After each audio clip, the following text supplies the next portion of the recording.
This video is the second of two for the 5.1 notes on simplifying, multiplying, and dividing rational expressions. If you haven't watched video 1, you should go back and watch that first. Okay, on to multiplying rational expressions. When we have two rational expressions that we're multiplying, generally we want to factor our expressions first.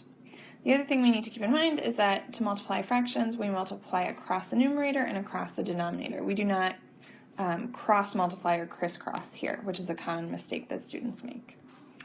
Okay, so let's factor first before we multiply. If I factor this first expression, I get y times y minus 1 over y. And my other fraction is y over, and we should recognize this pattern here. It's the difference of squares, so this is y plus 1 and y minus 1. So I could start simplifying at this point. I could also just go ahead and multiply across. I am going to multiply across first, and then I'm going to simplify. So when I multiply across the numerator, I end up with y times y minus 1 times y all over y times y plus 1 times y minus 1. Okay, so I can cancel these y's, and then I have a y minus 1 that cancels with a y minus 1, and I'm left with y over y plus 1. So this is my multiplied simplified rational expression. And as always, we want to look for excluded values. So for excluded values, we need to look at all of the denominators. So you want to go back to your original, just like with simplifying, your original factored version. So that means I'm looking at these denominators here. So in this first one, I can tell that y cannot be 0. That would give me a denominator of 0. Then looking here at y plus 1, y cannot be negative 1, and looking at the second one, y cannot be positive 1. So I wrote those all separately, but we could have also written them in just one big expression, which I'm going to do now. So y cannot be 0, y cannot be negative 1, and y cannot be positive 1. So these are the excluded values. Whenever you are simplifying, multiplying, or dividing, you should find those excluded values, the values that your variable cannot be. Okay, so now let's move on to dividing rational expressions, which is a little more complicated. So before we start this is just a quick reminder that when we're dividing fractions, so for example, if I was dividing 1/2 by 2/3, you cannot cancel across a division symbol like this. That's a big no-no. You also should remember that dividing by a fraction is the same as multiplying by the reciprocal. So this would become 1/2 times 3 over 2. A common error is for people to flip the first fraction and change it to 2 over 1 times 2/3. This is wrong, and it will give you the wrong answer every single time. You have to flip the second fraction, the one that you're doing the division by. So, as a reminder, dividing a fraction by a fraction is the same as multiplying by the reciprocal. Okay, now we're ready to work on rational expressions. So just like with multiplication, we are going to factor first. So I have 1 over t plus 2. That's not factorable, it's already factored. Divided by t squared plus 6t plus 9. I'm going to factor that quickly. It has an a times c value of 9, a b value of 6, so my numbers are 3 and 3. So this is t plus 3 times t plus 3, or t plus 3 squared.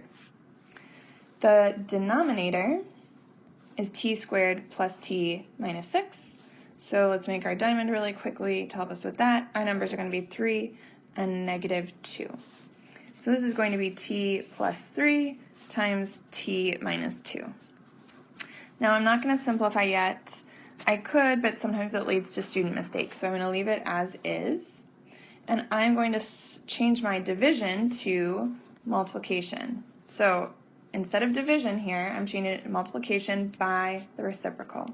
So that means that now I have t plus 3 in the numerator times t minus 2 over t plus 3 squared.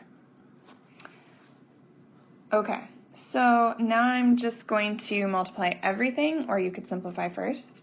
But when I multiply across the numerators and across the denominators, I get t plus 3 times t minus 2 over t plus 2 times t plus 3 squared. And now I'm ready to start thinking about canceling.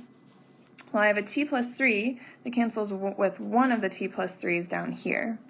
T minus 2 and t plus 2 don't cancel. So it's now fully canceled, fully simplified, and I'm just going to rewrite it.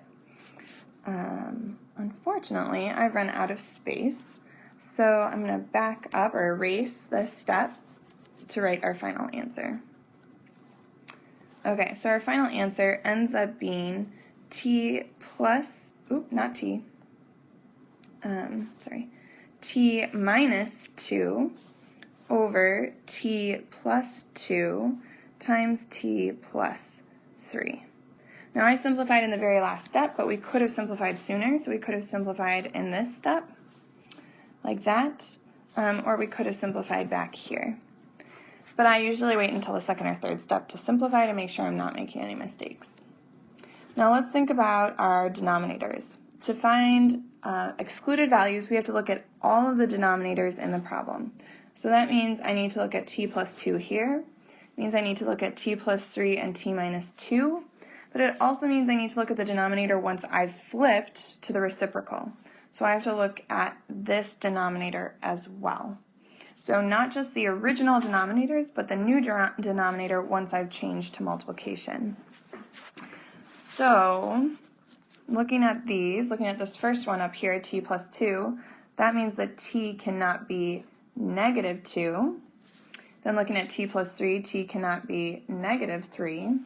And then t minus 2 means t cannot be positive 2. Then looking at this t plus 3 squared, that's negative 3, but I already have it. So I've now found all of the excluded values.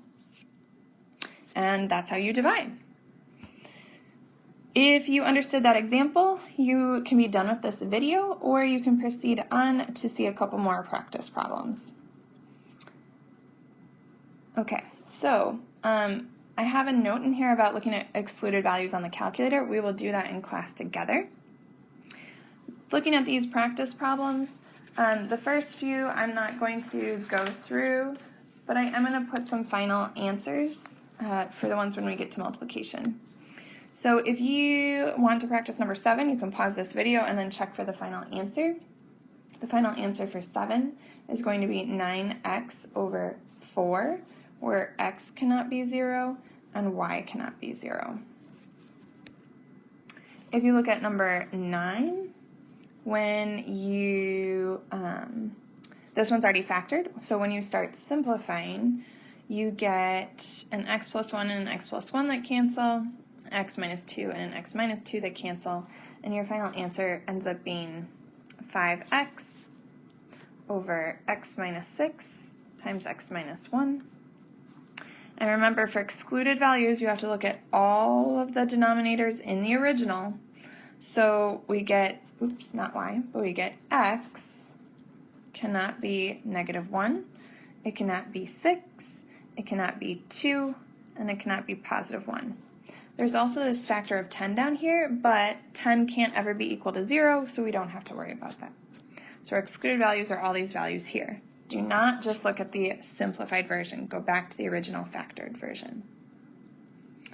Okay, let's do one final example together, or practice problem together. For 15, I would recommend pausing it, trying it, and then coming back to listen to this part.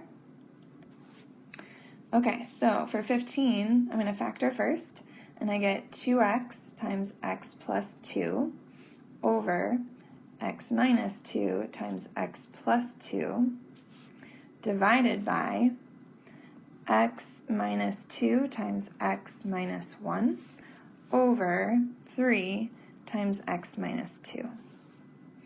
Okay, so now instead of division, I'm going to multiply by the reciprocal. So I have 2x times x plus 2 over x minus 2 times x plus 2 times